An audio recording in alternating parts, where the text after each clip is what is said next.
Join us on the Vani PMA channel for the latest in travel and world news.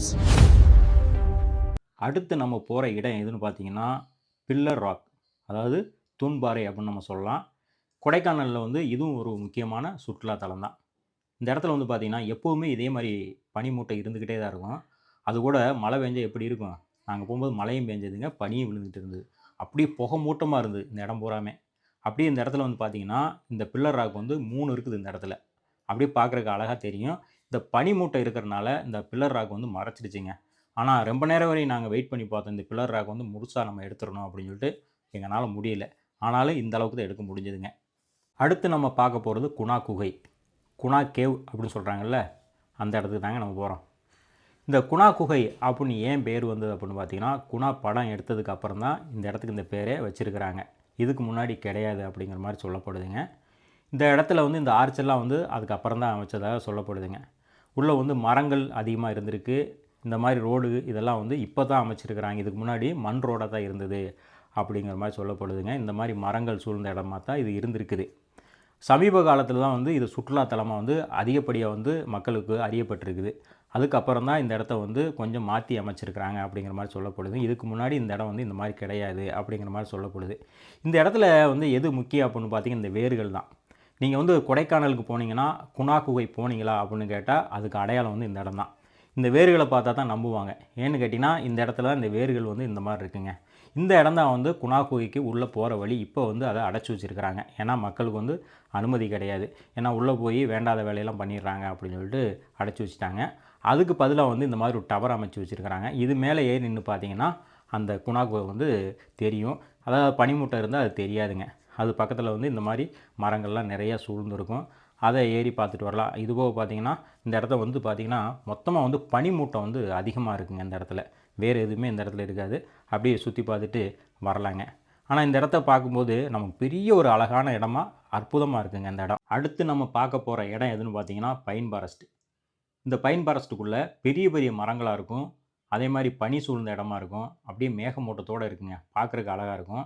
இந்த இடத்துல வந்து நிறைய படங்கள்லாம் வந்து ஷூட்டிங் செஞ்சதாக சொல்லப்படுதுங்க. அப்படி உள்ளே போனீங்களாலே பார்க்குறக்கு ஒரு த்ரில்லிங்காக இருக்கும். இந்த பனியோடு இந்த இடத்த பார்க்கும்போது த்ரில்லிங்காக அழகாக இருக்குங்க. இந்த இடத்துல சுற்றி பார்த்தாச்சு. மத்திய நேரம் சரி சாப்பிட்லாம் அப்படின்னு சொல்லிட்டு ஹோட்டல் தேடினோம். ஹோட்டல் எங்கேயுமே கிடைக்கல.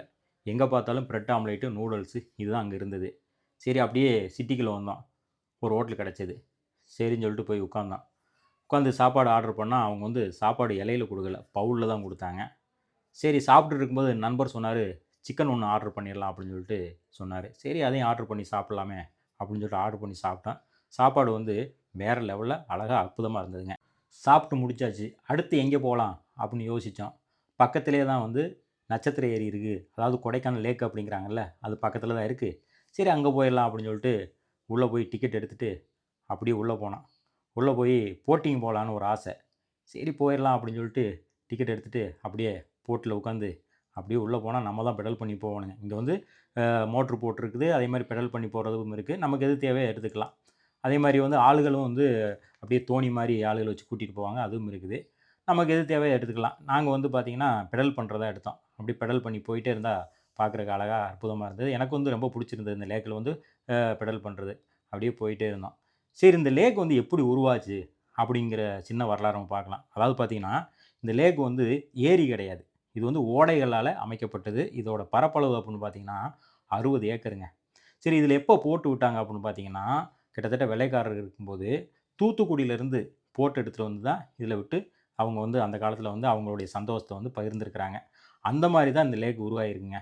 அதனால தான் வந்து இந்த இடம் மேலேருந்து பார்க்கும்போது நட்சத்திரமாக இருக்கனால நட்சத்திர ஏரி அப்படின்னு வச்சுட்டாங்க.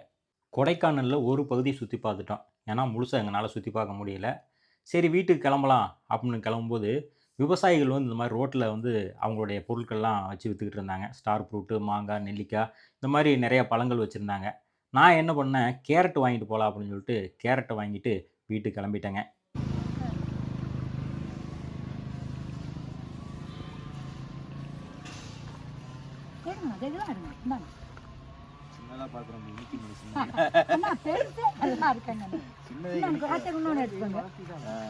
இது எப்படி நீங்களே பிடிக்கிட்டு வந்து தோட்டத்தில் நம்ம தோட்டத்தில் வந்து வெள்ளைப்பூடு கிழங்கு போட்டுக்குவோம். இது அடுத்த அது வந்துன்னா கொஞ்சம் தீபாவளி நேரம், அதனால அதனால கொஞ்சம் கொஞ்சம் விலை ஜாஸ்தி. கேரட் மட்டும் விலை. சரி சரி சரி. தீபாவளி முடிஞ்சதே விலை கம்மியாயிடும்.